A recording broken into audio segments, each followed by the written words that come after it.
अस्सलाम वालेकुम दोस्तों। हज़रत आयशा रज़ी अल्लाह की ज़िंदगी में भी एक अजीब वाक़या पेश आया है। अल्लाह के रसूल सल्लल्लाहु अलैहि वसल्लम गज़वा बनी मुस्तक़ल में तशरीफ़ ले गए। जब आप वहाँ से वापस आने लगे तो कफ़ीले को अब वापस चलना था। कफ़ीले के लोग जैसे जैसे तैयार होते रहते चलते रहते थे। सैकड़ों बल्कि हज़ारों ऊँट होते थे, चलते हुए भी घंटों लगा करते थे। हज़रत आयशा रज़ी अल्लाह ने सोचा कि कफ़ीले में जाना है, पता नहीं कितना वक्त लग जाए, क्यों ना क़ज़ाए हाजत पेशाब वगैरह से फ़ारिग हो जाओ। उस वक्त हाजत के लिए खेतों में जाया करते थे, लिहाजा आप दूर चली गई ताकि फ़रागत हासिल कर सके। जब फ़ारिग होकर वापस आई तो आपने होदज में बैठना था, जिसको सवारी के ऊपर रखा जाता था। इतने में हज़रत आयशा ने महसूस किया कि मैंने गले में एक हार पहना हुआ था, वह कहीं टूट कर गिर गया है। सोचा कि अभी तो रवाना होने में वक्त होगा, मैं जाकर हार देख लेती हूँ।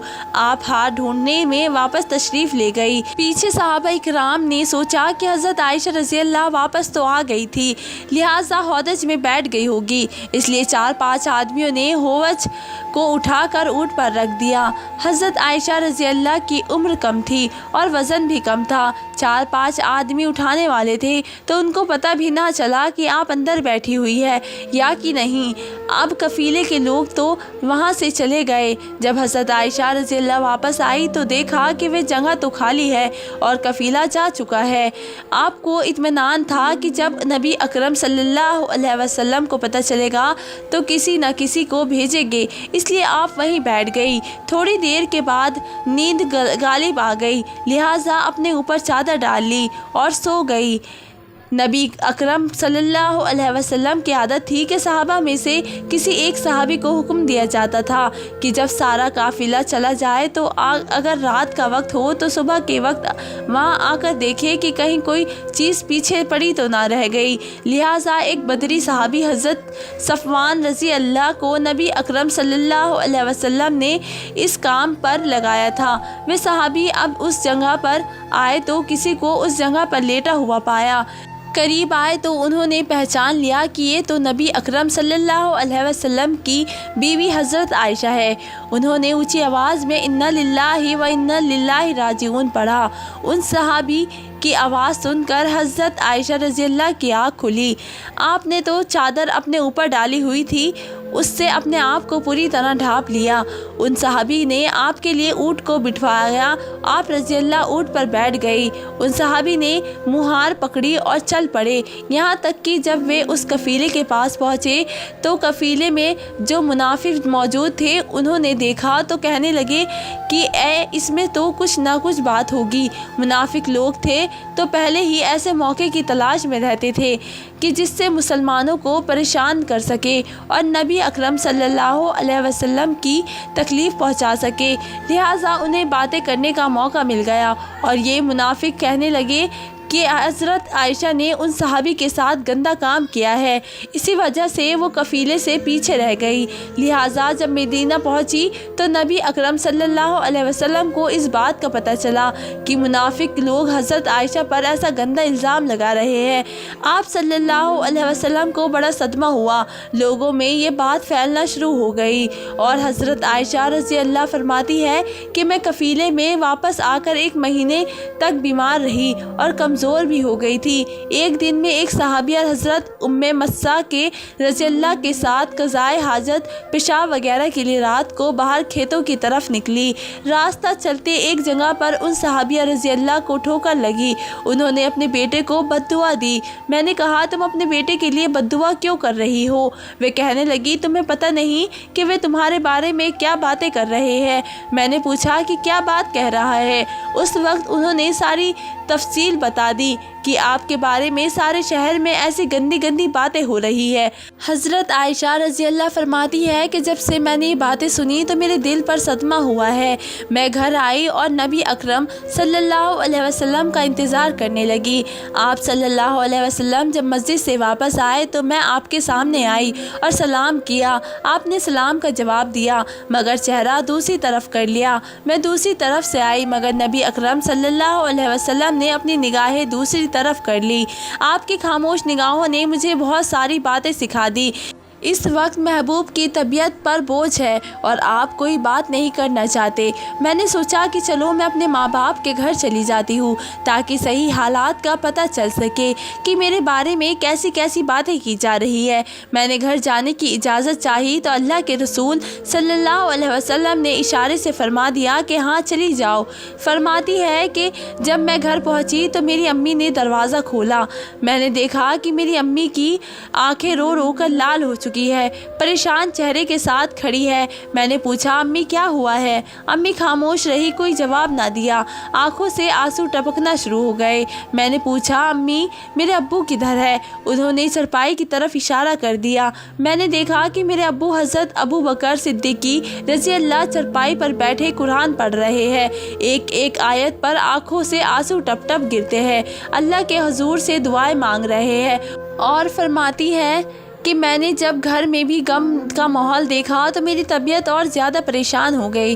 میں نے سوچا کہ میں کیا کروں، جن پر مجھے بھروسہ تھا، جو میری زندگی کے رکھوالے تھے، وہ بھی آج مجھ سے ناراض ہے، ماں باپ بھی آج جدا ہے، میں آج کہاں جاؤں؟ دل میں خیال آیا کہ کیوں نہ میں اپنے اللہ کی طرف جاؤں، اس لیے فرماتی ہے کہ میں نے وضو کیا اور گھر کے ایک کونے کی طرف جانے لگی۔ ماں نے پوچھا عائشہ کدھر جا رہی ہو؟ ان کو ڈر لگا کہ بیٹی پریشان ہے، ایسا نہ ہو کہ کوئی خطرناک فیصلہ کر لے۔ فرماتی ہے کہ میں نے امی کو کہا امی اپنے رب کے حضور دعائیں کرنے جا رہی ہوں، گویا یوں کہنا چاہتی تھی کہ امی ہائی کورٹ کا تو ناراض ہو گئی، اب میں سپریم کورٹ کا دروازہ کھٹکھٹانے جا رہی ہوں۔ فرماتی ہے کہ میں نے مصلی بچھایا اور سجدے میں سر رکھ کر دعائیں مانگنی شروع کر دی کہ اے مسکینوں کے پروردگار، اے میری فرما برداریوں کی فریاد سننے والے اللہ، اے مظلوموں کے پروردگار، اے کمزوروں کے سننے والے آقا، میرے قبول بندوں پر جب بھی کوئی ایسا وقت آیا ہے، اے اللہ تو نے ہی ان کی مدد کی ہے، اور اللہ کے یوسف علیہ السلام پر الزام لگا تھا تو آپ نے ہی انہیں بچایا، اور مریم پر الزام لگا تو آپ نے ہی ان کی پاک دامنی کی گواہی دلوائی۔ اے اللہ آج تیرے محبوب کی عائشہ تیرے دروازے پر حاضر ہے اور فریاد کرتی ہے کہ میرے بارے میں بھی ایسی طرح کی باتیں کی جا رہی ہے، اے میرے پروردگار تو میرا کی مدد فرما۔ میرے شوہر نے بھی اس وقت میرے ساتھ بات کرنا چھوڑ دی ہے، اے اللہ اب تیرے سوا کوئی سہارا نہیں جو اس کمزور کو تسلی دے سکے۔ حضرت عائشہ رضی اللہ رو رو کر دعائیں کر رہی تھی، ادھر دعائیں مانگی جا رہی تھی اور ادھر حضور صلی اللہ علیہ وسلم نے مسجد نبوی میں مجلس مشورہ قائم کی ہوئی تھی۔ حضرت ابو بکر رضی اللہ تو گھر میں تھے، باقی صحابہ جمع تھے۔ نبی اکرم صلی اللہ علیہ وسلم غم زدہ بیٹھے تھے، صحابہ کرام کے چہروں پر اداسی تھی، انہوں نے اپنے محبوب کے چہرے کو غم زدہ دیکھا، جس کی وجہ سے صحابہ اکرام کی طبیعت بھی عجیب بن چکی تھی، لہٰذا کچھ صحابہ اکرام تو سسکیاں لے لے کر رو رہے تھے۔ نبی اکرم صلی اللہ علیہ وسلم نے اپنے یاروں سے پوچھا اس معاملے میں تم کیا مشورہ دیتے ہو؟ اس سے پہلے حضرت عمر نے پوچھا کہ اے عمر تم اس معاملے میں کیا کہتے ہو؟ حضرت عمر رضی اللہ نے آگے پڑھ کر کہا اے اللہ کے رسول، اللہ تعالیٰ نے آپ کو اتنی عزت اور شرافت بخشی ہے کہ آپ کے بدن پر کسی گندی مکھی کو بھی بیٹھنے کی اجازت نہیں ہے۔ جب اللہ تعالیٰ نے آپ کو اتنا پاکیزہ بنایا ہے کہ آپ پر ایک گندی مکھی کو بیٹھنے کی اجازت نہیں دی تو آپ کی جیون ساتھی ایسی کیسے ہو سکتی ہے کہ جس کے اندر گناہوں کی گندگی ہو؟ اس لیے مجھے تو یہ چیز ٹھیک نظر نہیں آتی۔ یہ سب عائشہ پر جھوٹا الزام ہے، وہ بالکل پاکیزہ ہے۔ نبی اکرم صلی اللہ علیہ وسلم نے حضرت عثمان رضی اللہ سے پوچھا کہ اے عثمان تم بتاؤ کیا معاملہ ہو سکتا ہے؟ حضرت عثمان نے اس وقت نبوت کی صحبت کا حق ادا کر دیا، عرض کیا اے اللہ کے نبی، اللہ تعالیٰ نے آپ کو ایسا بنایا کہ بادل آپ کے سر پر سایہ کیے رہتے ہیں، آپ کا سایہ زمین پر نہیں پڑتا، کہ ایسا نہ ہو کہ کسی کا قدم آپ کے سر پر پڑ جائے۔ جب اللہ تعالیٰ نے آپ کے ادب کا اتنا لحاظہ فرمایا کہ کسی غیر کے قدم آپ کے سائے پر نہیں پڑ سکتے، تو یہ کیسے ممکن ہو سکتا ہے کہ کسی کو آپ کی محترم بیوی کی قدرت حاصل ہو جائے کہ وہ ان کے ساتھ غلط کام کرے؟ لہٰذا یہ چیز تو ہمارے وہم و گمان سے باہر ہے۔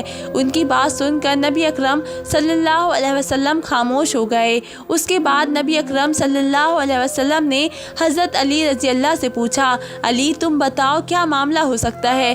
हज़रत अली ने अर्ज़ किया, ए अल्लाह के नबी, एक बार आपके जूतों में गंदगी लगी हुई थी, आप चाहते थे कि पहन ले, मगर अल्लाह ताला ने जिब्राइल अलैहिस्सलाम को भेजकर आपको इत्तला दे दी थी कि आपके जूते के साथ गंदगी लगी हुई है। जब जूते पर गंदगी लगी हुई थी तो आपको बता दिया गया था।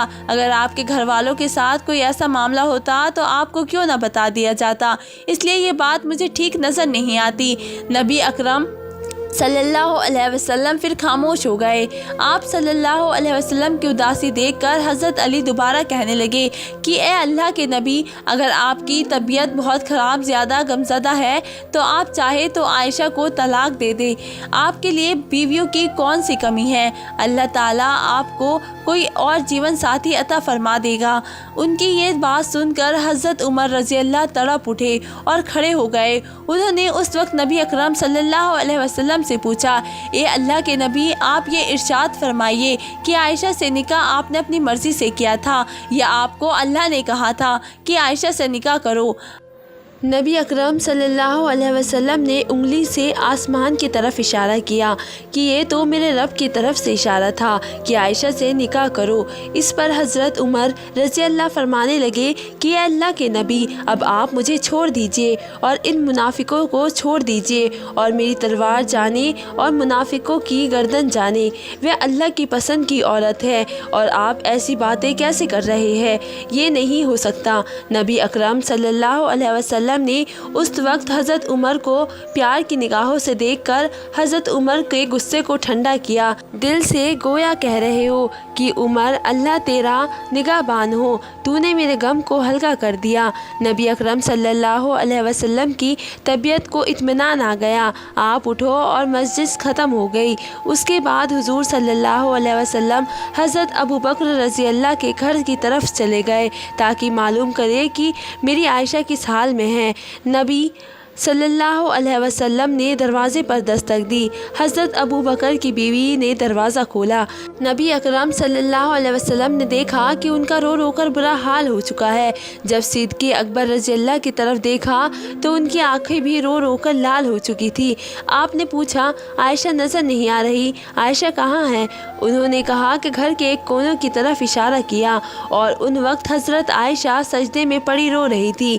बाद में हज़रत आयशा फरमाती है कि महबूब सल्लल्लाहु अलैहि वसल्लम जब तशरीफ़ लाए थे तो मेरे दिल में बात आई थी कि मैं उसी वक्त आप सल्लल्लाहु अलैहि वसल्लम के कदमों में चिमट जाऊँ और जी भर कर रो लूँ कि मेरे साथ ये क्या मामला पेश आ रहा है। मगर मेरे दिल ने कहा, आयशा, तूने अपने रब के सामने अपनी फ़रियाद बयां कर ली है, अब अपने रब से ही मांग ले, तेरा रब तेरा निगाहबान होगा। और लिहाजा नबी अकरम सल्लल्लाहु अलैहि वसल्लम ने फरमाया, आयशा, आप सल्लल्लाहु अलैहि वसल्लम की आवाज़ सुनते ही हज़रत आयशा ने सजदा पूरा किया और आकर चरपाई पर खामोश बैठ गई। अकरम सल्लल्लाहु अलैहि वसल्लम करीब बैठ गए। आपने प्यार से समझाया कि आयशा, अगर तुमसे कोई ऐसी गलती हो गई हो तो अपने रब से माफ़ी मांग ले, रब्बे करीम गुनाहों को माफ़ करने वाला है। और हज़रत आयशा फरमाती है कि उस वक्त तक तो मैं सब्र के साथ बैठी थी, लेकिन आप सल्लल्लाहु अलैहि वसल्लम की ये बातें सुनकर मेरे जज्ब के बंध टूट गए थे, मेरी आंखों से आंसू बहने लगे थे। मैं बैठी रोती रही मगर खामोश थी। रोते हुए मैंने कहा, मैं वही बात कहूँगी जो यूसुफ अलैहिस्सलाम के वालिद ने कही थी कि मैं अपने गम और शिकवा अपने रब से कहती हूँ। और हज़रत आयशा रज़ी अल्लाह फरमाती है, मैंने ये अल्फाज कहे और फिर हुजूर सल्लल्लाहु अलैहि वसल्लम के चेहरे की तरफ देखा और आप सल्लल्लाहु अलैहि वसल्लम के माथे पर पसीने के कतरे थे और आपके अंदर वह हसीन कपकपी देखी जो वे नाजिल होने के वक्त हुआ करती थी। आप सल्लल्लाहु अलैहि वसल्लम के ऊपर नींद सी तारी हो गई थी। आप सल्लल्लाहु अलैहि वसल्लम ने अपने ऊपर चादर डाल ली। हज़रत आयशा रज़ी अल्लाह फरमाती है कि मैं आराम से बैठी थी, दिल में ख्याल था कि अल्लाह ताला आप सल्लल्लाहु अलैहि वसल्लम को खबर कर देंगे या नींद में कोई ख्वाब दिखा देंगे कि मैं बेगुनाह हूँ। मगर मेरे बाप और मेरी माँ इतनी देर और ज़्यादा परेशान थी। मैंने अपने वालिद को देखा कि वह तड़प रहे थे। کی وحی نازل ہو رہی ہے۔ پتہ نہیں میری بیٹی کی قسمت کا کیا فیصلہ ہوتا ہے۔ والد کی آنکھوں میں بھی آنسو اور امی کی آنکھوں میں بھی آنسو۔ حضرت عائشہ رضی اللہ فرماتی ہے کہ میں آرام سے بیٹھی تھی، تھوڑی دیر بعد حضور صلی اللہ علیہ وسلم نے چہرے سے کپڑا ہٹایا تو آپ صلی اللہ علیہ وسلم کا چہرہ 14ویں کی چاند کی طرح چمک رہا تھا۔ فرماتی ہے کہ اس وقت جب میں نے آپ کے چہرے پر خوشی کے آثار دیکھے تو میں سمجھ گئی کہ اللہ تعالیٰ نے رحمت فرما دی ہے۔ نبی اکرم صلی اللہ علیہ وسلم نے ارشاد فرمایا، عائشہ مبارک ہو، اللہ کا کلام آیا ہے اور اللہ تعالیٰ نے تیری برات نازل فرما دی ہے کہ تو بالکل بے گناہ ہے۔ حضرت عائشہ فرماتی ہے کہ اس وقت میری امی کہنے لگی کہ اے عائشہ اٹھو اور نبی اکرم صلی اللہ علیہ وسلم کا شکریہ ادا کرو۔ فرمانے لگی کہ اس وقت میری توجہ رب کی طرف گئی اور میں نے کہا کہ میں کسی کا شکریہ ادا نہیں کروں گی، میں تو اپنے رب کا شکریہ ادا کروں گی، اسی نے مجھے بچایا ہے۔ اللہ نے حضرت عائشہ کی پاکی دامنی میں پوری 18 آیتیں نازل فرمائی۔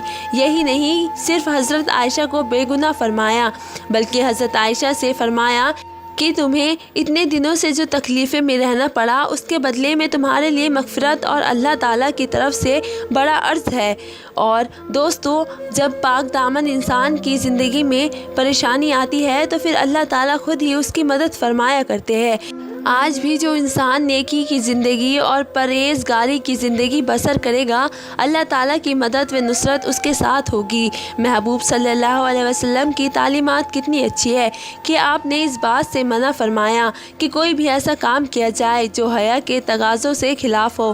آپ نے ایک صحابی کو حیا کا ایسا نمونہ بنا دیا تھا کہ ان کی نگاہیں پاکیزہ، ان کا دل پاکیزہ اور ان کی زندگی گناہوں سے پاکیزہ ہوتی تھی۔ اللہ تعالیٰ ہمیں بھی ان کی پاک دامنی والی زندگیوں کا نمونہ عطا فرما دے اور ہمیں بھی حیا اور غیرت والی زندگی گزارنے کی توفیق عطا فرما دے۔ آمین۔ خدا حافظ دوستو۔